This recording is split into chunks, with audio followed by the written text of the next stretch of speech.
Assalamualaikum warahmatullahi wabarakatuh. Salam sejahtera bagi kita semua.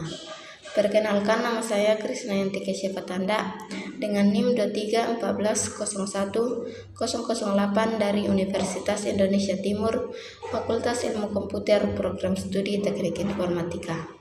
Di kesempatan kali ini kita akan membahas mengenai user dan organizational unit. Nanti kita akan bahas apa itu user, lalu organizational unit, lalu bagaimana cara membuat user di Active Directory dan organizational unit. Oke, kita sudah membuat domain sukasuka.com. Domain sukasuka.com itu kita ibaratkan sebuah badan usaha, sebuah perusahaan yang namanya perusahaan itu punya karyawan dan punya level jabatan, ada staff, ada manajer, ada kepala bagian, ada direksi, dan ada direktur ya, dan berbagai macam level jabatan. Nah, level jabatan organisasi maupun sebuah perusahaan itu bisa kita representasikan ke dalam bentuk domain, dalam bentuk manajemen digital. Manajemen digitalnya yakni dalam bentuk domain di Windows Server yang kita jalankan. Di pertemuan sebelumnya kita membuat sebuah domain. Kemudian di domain kita bisa isi siapa saja orang-orang yang ada di dalam domain tersebut, yakni para karyawannya. Oke, di sini ada user. Nah, ini yang saya gambar bentuknya orang, lalu di icon yang kuning ini adalah organization unit yang gambarnya bentuk folder. Terus ada laptop di dalamnya. Kalau user ya pengguna karyawan. Terus kalau si OU atau organization unit ini adalah bagian yang namanya perusahaan pasti punya bagian. Ada bagian sales contohnya, terus ada finance, lalu liga. Nah, ini yang disebut dengan organization unit. Di dalamnya ada organisasi unit, ada kelompok lagi, ada kelompok user, dan ada kelompok komputer user. Siapa saja orang-orangnya yang ada di dalam kelompok sales ini dan komputer ini adalah perangkat-perangkat apa saja yang terhubung di bagian kelompok sales. Begitu juga finance dan legal, ada usernya dan ada komputernya. Aturan sistem yang paling penting karena ini merepresentasikan dari dunia nyata. Contoh misalnya ada seorang karyawan di bagian sales, misalnya si Budi. Umpamanya si Budi ini hanya menempati satu bagian saja sales, nggak mungkin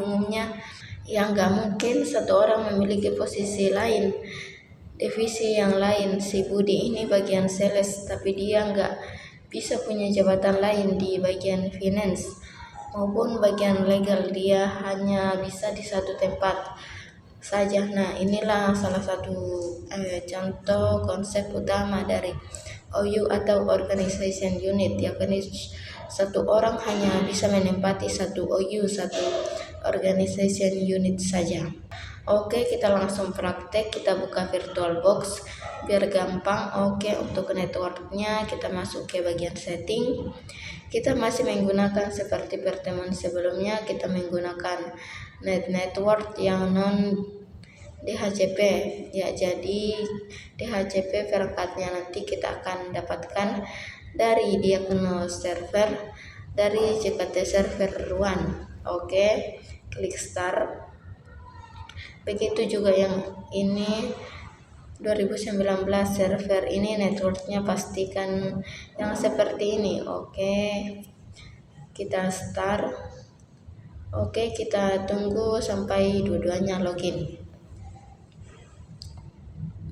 Oke, kita ke server domain controller untuk memanage user dan organization unit, atau sesingkat saja ALU. Kita bisa lakukan dari domain control server, dari server domain controller. Untuk bisa masuk ke sana, kita klik tools, kemudian kita klik Active Directory User and Computers. Oke, di sini ada sudah terbuka aktif dari user and komputer. Di sini kita lihat di sebelah kiri ada sukasuka.com. Kita expand. Nah, di bawahnya sini ada berbagai macam subfolder. Ada built-in, ada komputer dengan controller. Kita lihat yang built-in. Nah, ini kalau gambar ikonnya kita lihat. Nah, yang ikonnya yang gambar orang dua ini artinya dia grup seperti tipenya. Di sini keterangannya dia adalah security group domain lokal. Di sini ada description kalau kita double klik.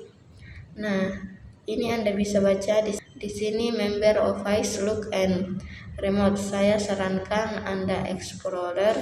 Di bagian sini Anda baca ya, mungkin beberapa satu persatu atau beberapa ini administrator. Contohnya kalau dari klik ini keterangannya apa sih, descriptionnya, tugasnya apa aja gitu, termasuk kalau remote desktop user ini descriptionnya dia tugasnya apa. Ini penting banget, Anda sebagai admin server Anda harus tahu masing-masing dari grup ini tugasnya apa.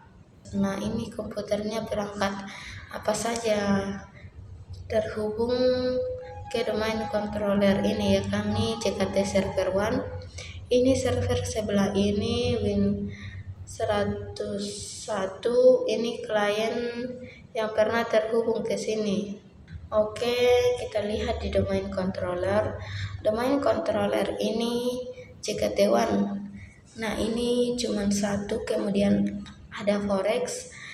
Dulu user. Nah, ini dia user. Ini adalah daftar pengguna, daftar karyawan, daftar orang-orang yang terdaftar di organisasi badan usaha sukasuka.com. Ini kita lihat di sini ada grup, ada user. Dari ikonnya kelihatannya ini grup, domain, admin domain komputer. Nah, ini grup ini ada keterangannya, tipenya security group, description kita bisa lihat di sini dia tugasnya apa sih. Oke, sekarang gimana caranya membuat sebuah user? Caranya gampang, kita nggak harus lewat menu ini, kita tutup ya.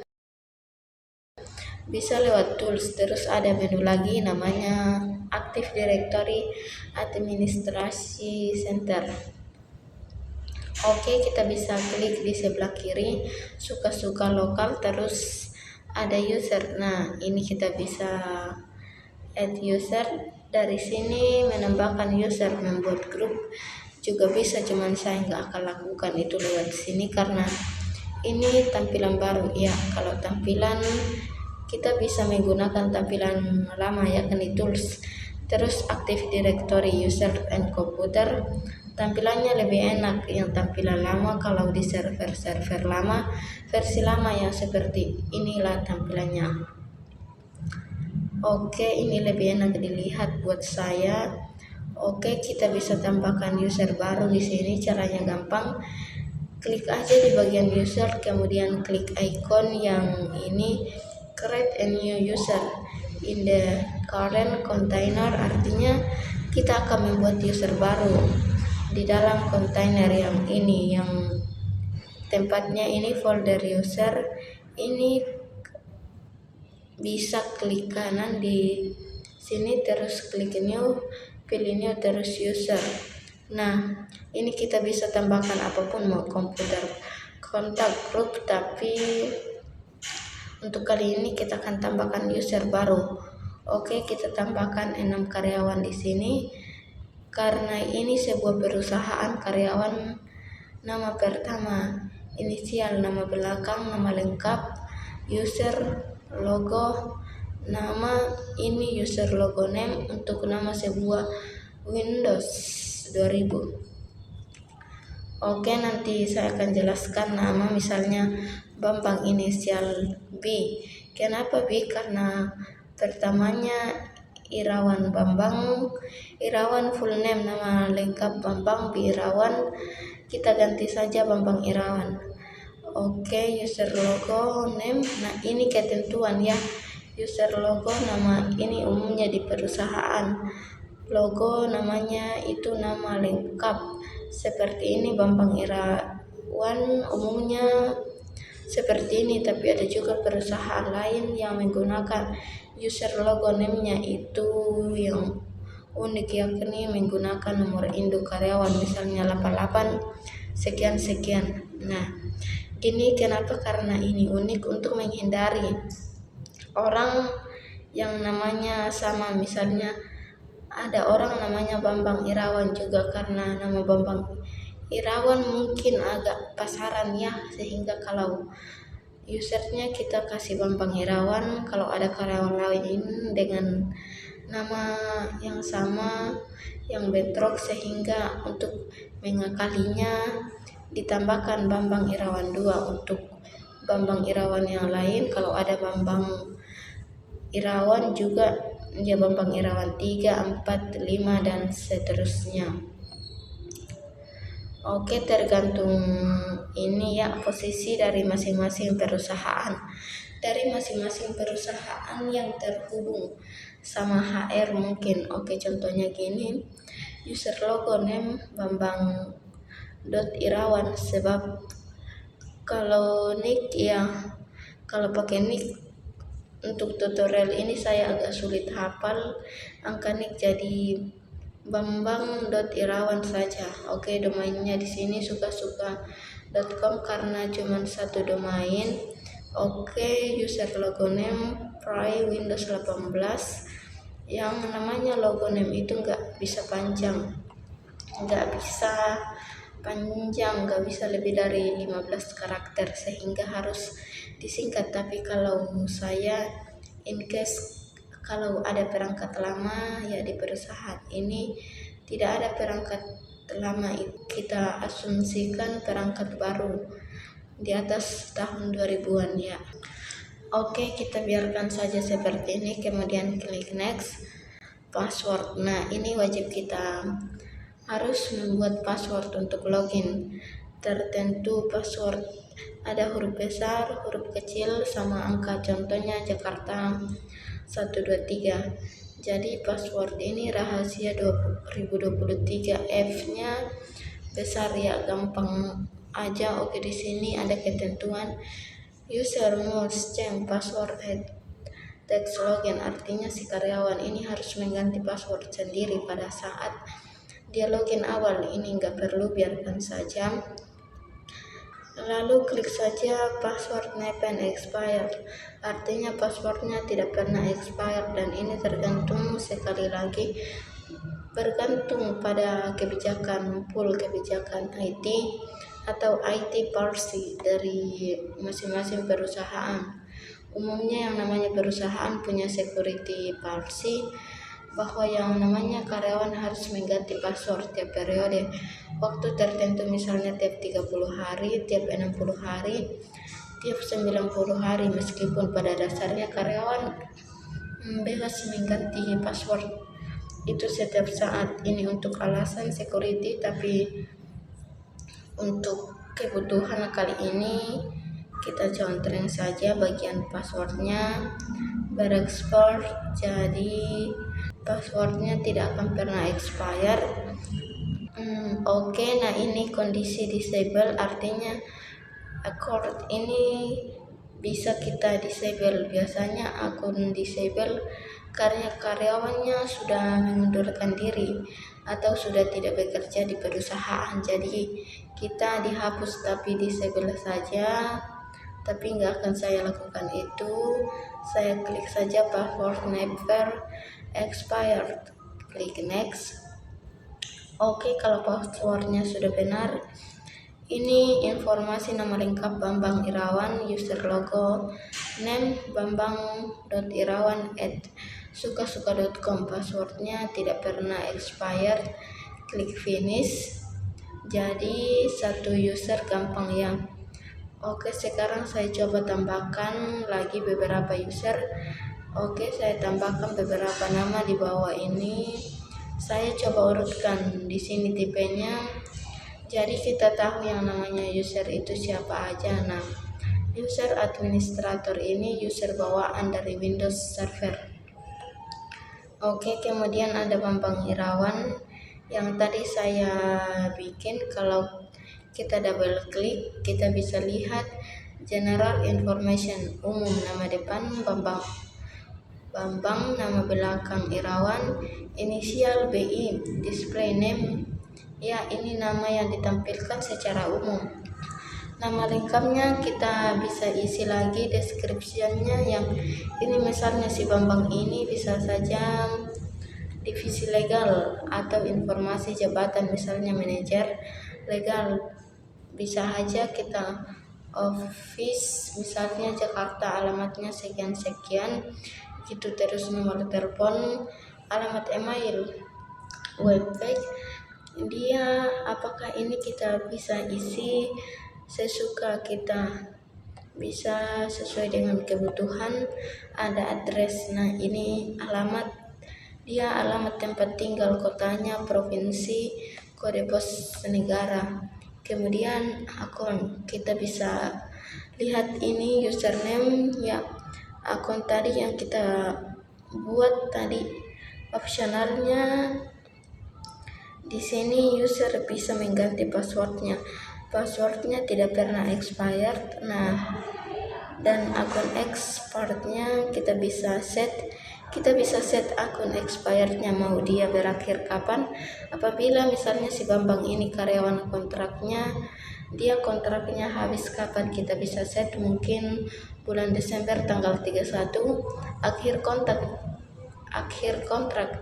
Dia bisa saja ya, atau tahun depan bisa, kita bisa sesuai kebutuhan. Tapi kali ini saya set driver aja. Kita bisa set logo, horse head, jam berapa dia bisa login. Si Bambang ini mau setiap hari atau tertentu aja, misalnya dia hanya bisa login hari Senin sampai Jumat, bisa kita blok saja di sini Senin sampai Jumat. Kemudian sedangkan untuk hari Minggu kita pilih login the night. Nah, begitu juga hari Sabtu, si Bambang ini hanya bisa login di hari Senin sampai Jumat aja ya, warna biru. Ini login format, yang putih ini login the night. Kita bisa tentukan jamnya. Kalau dia login misalnya dia hanya login boleh dari jam 6 pagi, dari jam 6 pagi sampai jam 9 malam. Ini kita putihkan bagian sini logo di night. Nah, ini yang 6, yang ini 6 sampai jam 9 malam, jadi 10 ke atas dia udah nggak bisa login. Bisa kita set seperti ini. Nah, jadi si Bambang hanya bisa login dari Senin sampai Jumat, dari jam 6 sampai jam 9 malam. Tapi saya enggak, ini cuma contoh aja ya, saya cancel aja, saya cuma nyontohin aja. Oke, kita bisa tambahkan apalagi ya, handphone start the filling program, add logo. Kita bisa tentukan si Bambang ini komputernya menjalani program apa saat di pertama kali jalan. Oke, ini contoh aja ya. Kemudian remote desktop service. Nah, ini kalau dia punya kemampuan remote desktop, bisa kita kasih atau enggak ya, silakan di Explorer. Oke, klik aja. Nah, ini contoh ya, yang ini caranya kita bikin user. Kita sudah buat user, ada Bambang, Iwan, Rati, Rini, Rizal, Yuni. Ini saya contohkan, tadi saya sempat contohkan. Oke, kita sudah buat grup. Terus sekalian grup kita bisa bikin bagian-bagian. Bagian itu organization unit, seperti di sini ada sales, ada finance, ada legal. Gimana caranya? Oke, untuk membuat organization unit, ikonnya yang ini dia create. Nah, di create kita bisa buat di dalam user, kita harus buat di bagian suka-suka.com. Kita klik di sini, kita bisa klik icon ini atau klik kanan di tempat yang kosong, pilih new, lalu pilih organization unit.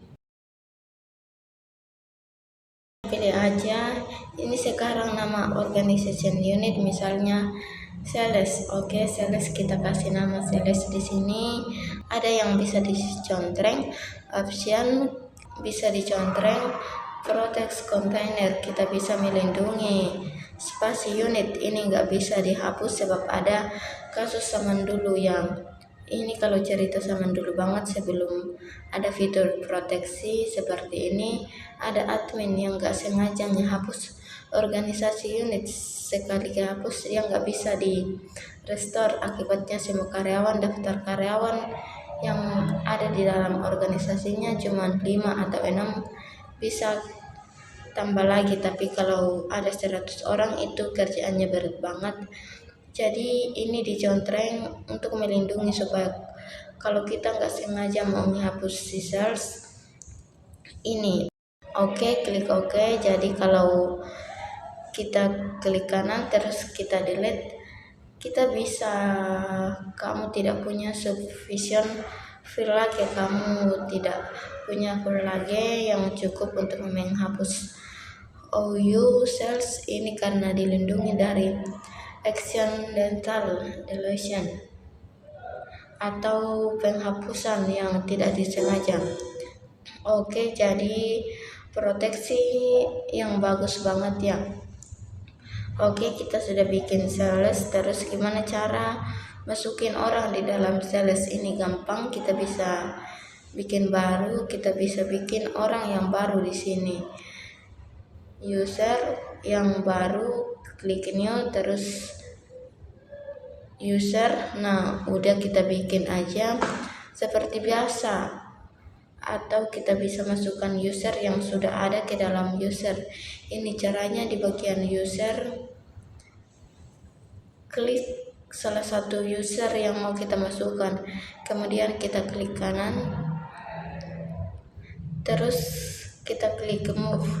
Nah, kita bisa pindahkan si Bambang ini masuk ke dalam OU yang mana kita masukkan aja sales ke sales, pilih sales, klik OK, pindah ada si Bambang ke dalam sales. Gitu caranya, gampang ya. Kalau gampang Anda silakan praktekkan deh gimana caranya bikin OU sesuai dengan diagram yang di sini. Bikin OU sales, oke, bikin OU sales finance, kemudian ALU legal kita bisa masukkan user juga. Oh ya, satu hal yang mesti dipahami juga, tujuan dari organization unit dan user ini untuk memudahkan kita dalam memanage karyawan yang namanya organisasi unit itu ada yang namanya GPO atau grup policy. GPO atau grup adalah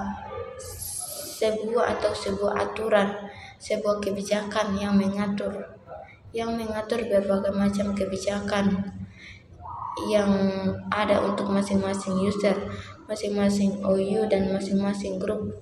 Nanti kita bahas tentang grup, jadi kita bisa mengatur grup.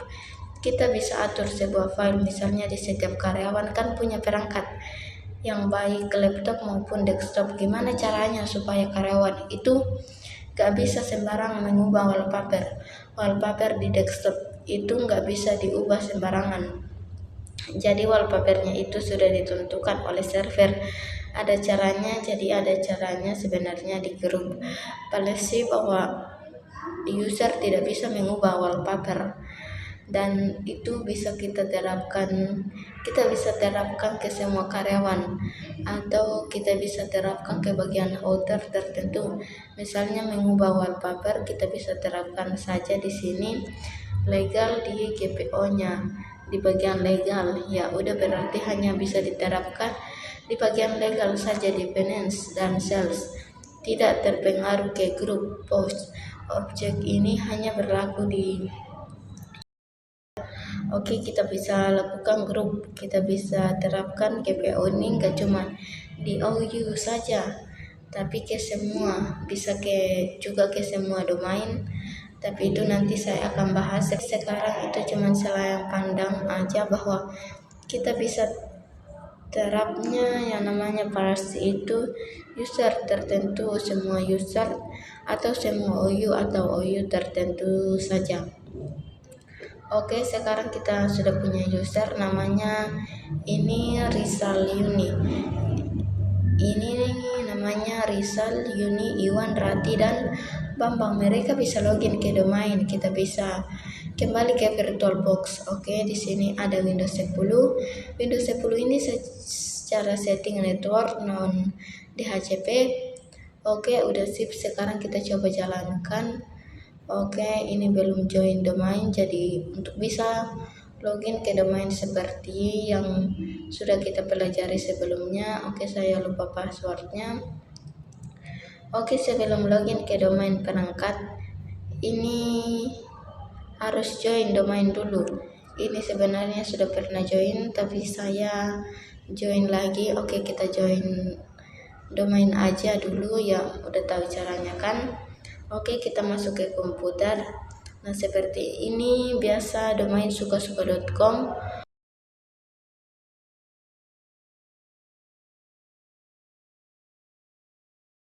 Oke, kemudian suka-suka / administrator passwordnya. Oke, kita restart dulu perangkatnya. Oke, sekarang kita akan login ke domain menggunakan user dari Active Directory yang sudah kita buat. Oke, kita pakai si Bambang Irawan. Bambang Irawan ini loginnya adalah bambang.irawan. Nah, ini bambang.irawan, ini user logo name bambang.irawan. Mana tadi? Oke, kita masuk, pilih order user ke suka-suka, namanya, nama domainnya /bambang.irawan, passwordnya yang tadi sudah kita bikin, jangan lupa passwordnya. Kemudian kita login. Oke, ada welcome, berarti si Bambang ini sudah bisa login. Bambang baru pertama kali login ke perangkat ini sehingga keluar pesan seperti ini, everything ready for you. Jadi loginnya sedang disiapkan karena dia baru pertama kali login. Kita tunggu beberapa menit. Oke, kita tunggu. Oke, si Bambang sudah berhasil login. Jadi klik start, kemudian di bagian start ini, nah start ini ada namanya Bambang Irawan. Artinya si Bambang Irawan ini sudah berhasil login menggunakan ID sendiri di domain controller lewat perangkat yang dia gunakan login sekarang. Dan seperti biasa sekarang si Bambang ya bisa melakukan hal-hal yang dia lakukan. Mungkin dia mau browsing ke internet, dia mau setting email, dia mau kerja seperti biasa, ya it's okay. Oke, tapi karena ini login domain ada beberapa hal yang dia nggak bisa lakukan. Contohnya saat dia nggak bisa mengubah sistem mengubah settingan Windows ini yang sifatnya sistem setting.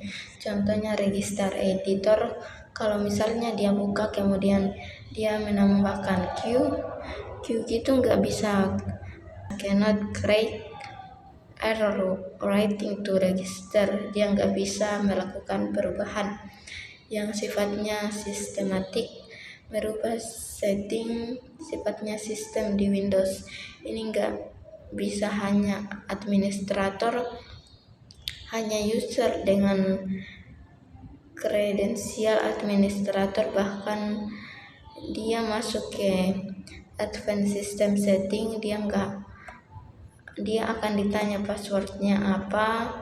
Adminnya kalau dia masukin si Bambang dan passwordnya dia nggak bisa.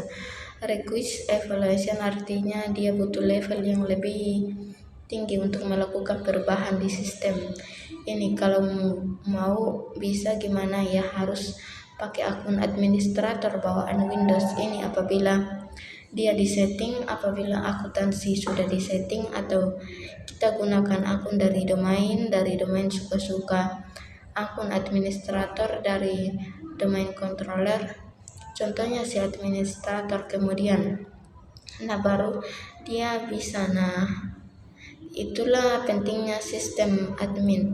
Ini harus menjaga ID.